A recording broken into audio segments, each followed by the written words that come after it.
let me begin by giving my disclaimer. So I am on the board for the food bank Yes. of New York City because, and I'm gonna tell you why. I've recently stepped down from a lot of boards I'm a part of, but this is one I could never step away from because of what you do. So tell us what the food bank does. Food Bank for New York City serves 1 out of every 5 New Yorkers. We do this through a network of about 1,000 charities. We are in every community, every iglesia, every Baptist church, every synagogue, because hunger does not discriminate. Just to give you the scale, about 120 meals every minute. But because we fight hunger in New York City, it can't be just about food. We also do free taxes because there's a lot of working poor who are on those lines. So Food Bank does free tax preparation. Yes. When you are living in poverty, there are, in fact, tax credits that are available to you. Unfortunately, the conveniences of the poor are not always honored around the country. So Food Bank for New York City made a decision that we would honor it and meet poverty where it is. Now, how long have you been CEO of Food Bank? I've been the CEO for 6 years as of October. Okay. That's good. Good stuff. What was the path that got you to this point to be CEO of the Food Bank? Ooh, quite a path. My path started in Mississippi, the great Magnolia State. Yes, amen. Born to teenage parents. Wow. Nurtured by lots of grandparents, both biological and non-biological, who saw me and treated me, Pastor Mike, as a leader since I can remember. When I left Mississippi with my mom, because we were always following her career, so I got to see a career woman in action who was very happy in a career. We moved to Nashville, and the biggest fear was that we didn't have a grandma anymore. And my mom was driving in our little blue Chevette, and she said, "Don't worry, I've asked God to send us grandparents." And it came in the form of an older white couple that we met at a car wash. And it just so happens that the husband, who I call my pop, who's now 95 years old, was a retired executive. And from the age of 10 to 17 years old, I went to his house every day after school.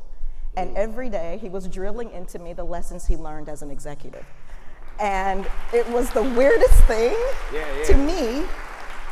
And I didn't really get it, Pastor Mike, because I would say things like, I don't want to hear about every employee is gonna lie because you're the boss. He would tell me, sir, I would be 11, we'd be fishing, and he'd say, "Hun, always get your information from more than one place. Always honor the talent. Always look for people who really are passionate about the purpose of the company." And I haven't forgotten that, and it served me well. We traveled around the country. I moved back here to New York City. I've had a rich career in charities, but then I left, and I started my own business, moved to Atlanta, woohoo.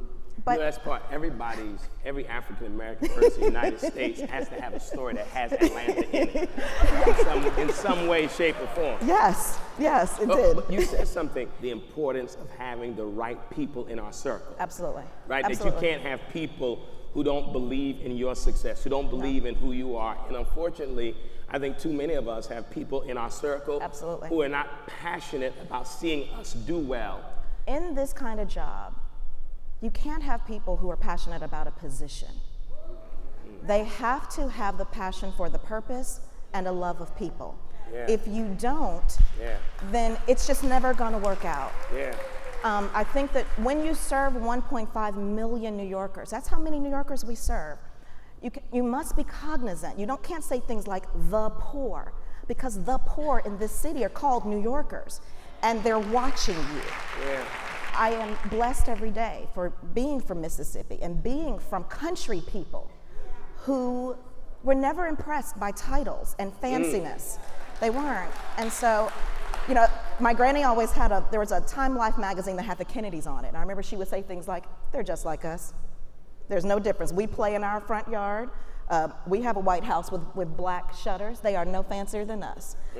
And I didn't know how much that was gonna matter to me as an adult and in my career, because the reality is the poor are constantly maligned, as if they've done something wrong to be in the positions that they are.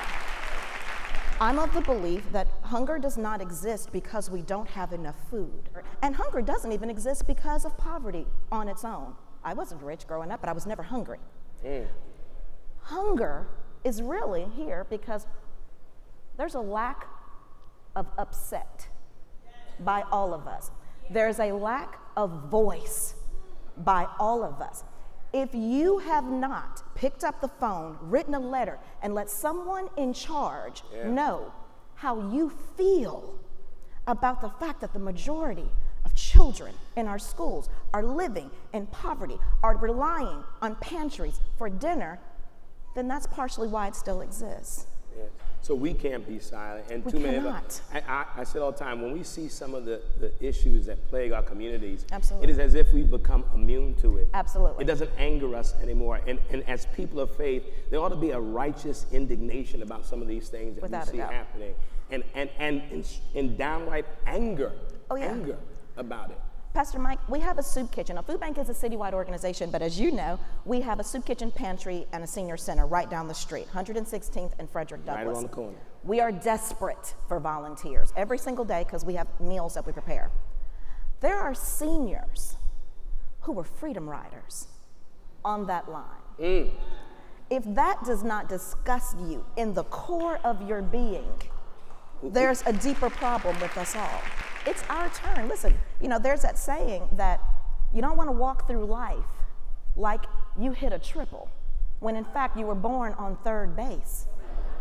We are on third base because of those people having dogs after them, marching for rights. It is our turn to speak on behalf of the most vulnerable. You know, my papa, my great-grandfather, he used to always have this saying about any time, he was like, who's gonna kick my butt? And he basically would always try to tell us, don't be scared. Yeah. And right now we are living in a time, Pastor Mike, where people lack courage. Courage right now is gangsta because it is lacking. And all you have to do to be courageous is to open your mouths and speak your truth. Yeah. So I know in your position, even in your journey, there have been challenges. What I've been blessed to do, and to expose our congregation to many women who've been powerful and CEOs of companies in the city. What have been some of the challenges you face in your? I know some, but what are some? And how have you dealt with them? Well, black girl magic is real because it's needed. Yeah. It's a challenge every day. It's a challenge every day. The reality is that it is surprising that in 2017, how many people believe that as a woman of color, you are simply not entitled to have a voice, to be of authority. Thankfully, my pop, God love you, he's watching online, he told me when I was 12, hun, I've seen racism straight in the face, and you're going to work with its children and its grandchildren. You will often be, he told me this, he said, you will often be the first black woman that many people have ever worked for, and they're not gonna like it. He said, they're gonna call you every name under the book. And he says, you know what I want you to do? And I said, what is it, Pop? He said, you let it be their problem. And at the end of the day, make sure that in all of those names, and I love him for this, he told me, you make sure they call you boss. And so, I like it. Make sure they call you. I'm gonna call you boss from now on. So listen. well, he's my boss. Be clear, he's my boss. So here's what I want you to do. For Yes. those who are here watching, those who are online watching, but I believe that iron sharpens iron. Absolutely. That we encourage one another even as we are being encouraged and developed. So if you had to think of 3 things you could pour into somebody else who's on their journey right now, what are those 3 things you would share? Number 1 is going to be know who you are and whose you are. Authenticity is, in fact, your superpower. It's your superpower. Hold on, no, please say that again. I don't want nobody to miss that. Say that one more time. Say that one more time. Which part? The whole thing. Authenticity. Authenticity is your superpower.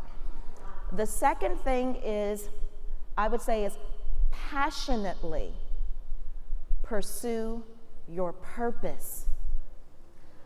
It will create the positions. Purpose, not positions. Never, never chase a position. This one I actually got from my mom. And she told me this even from my first interview at Food Bank. She says, never step your toe across a door without asking God to walk before you. And so that would be what I've learned. So it's so silly. Well, let me say that to never step your toe across the door without asking God to walk before you. Yeah. My God. Listen, let's give it up for Margarette Purvis over there.